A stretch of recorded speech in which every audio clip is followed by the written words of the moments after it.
Hey everybody, it's Shelby Nobody Else's Auto. We're at Mecum, Kansas City with our good friend Jim Wicks, who is just a wealth of Ford knowledge. Jim, thanks for taking some time to explain some more cool stuff to us. This is a great thing to do it with. We've got a super cool car here, a 1970 GT500 convertible, but this car is a little bit different, and you're going to use that difference to explain some of the differences about what makes this special from your normal regular 428 car. Well, in this car, this is what's referred to as a Super Cobra Jet. It's often, a lot of people think that the R code, the R in the serial number denotes a Super Cobra Jet. No, the R in the serial number only denotes that it is a ram air package. That would be, if you had a 428 Mach 1 with an R, that would mean it would have a shaker hood. So that does not guarantee anything. Does not guarantee anything on a 428, except it's a 428. Okay. From there, you get into the choice of a Super Cobra Jet. Now, the Super Cobra Jet was made for reliability, dependability, with stronger parts. The camshaft is the same, the heads are the same, the air cleaner's the same. When you walk up on this motor and just looking right here, you cannot tell the difference in whether this is a Cobra Jet or a Super Cobra Jet.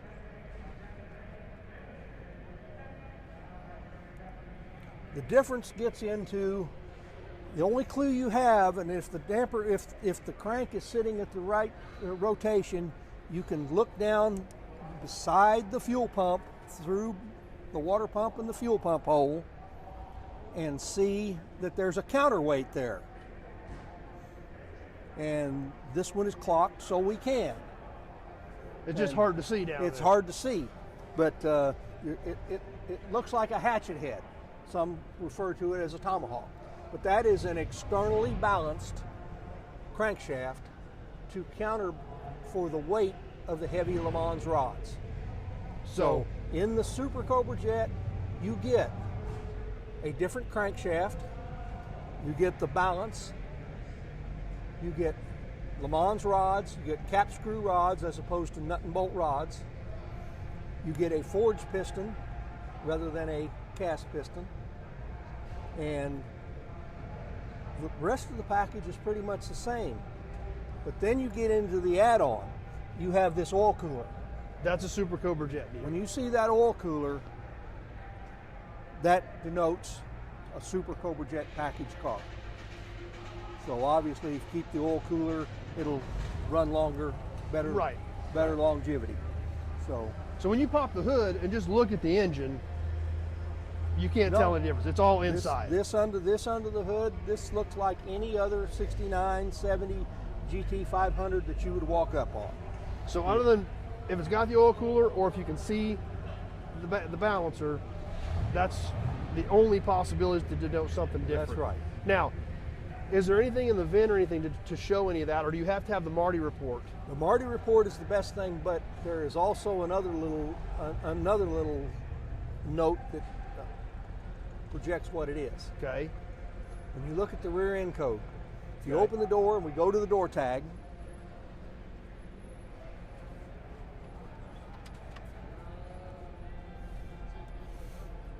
this is a 70, so they have removed the door tag, so it's not going to be on this car.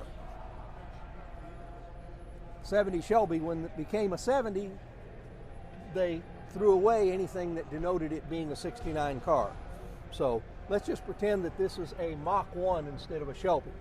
You would have the data plate that would go right in that. Which was common for Ford other than the 70 Shelby. One of the weird differences. Yes, that's one of the weird differences.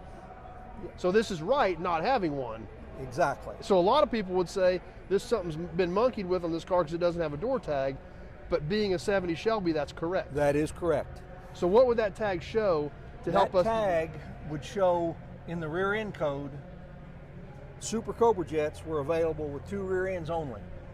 You could get a Z code, which was a 391 traction lock, or the W code, which is the Holy Grail, which is a 430 Detroit locker.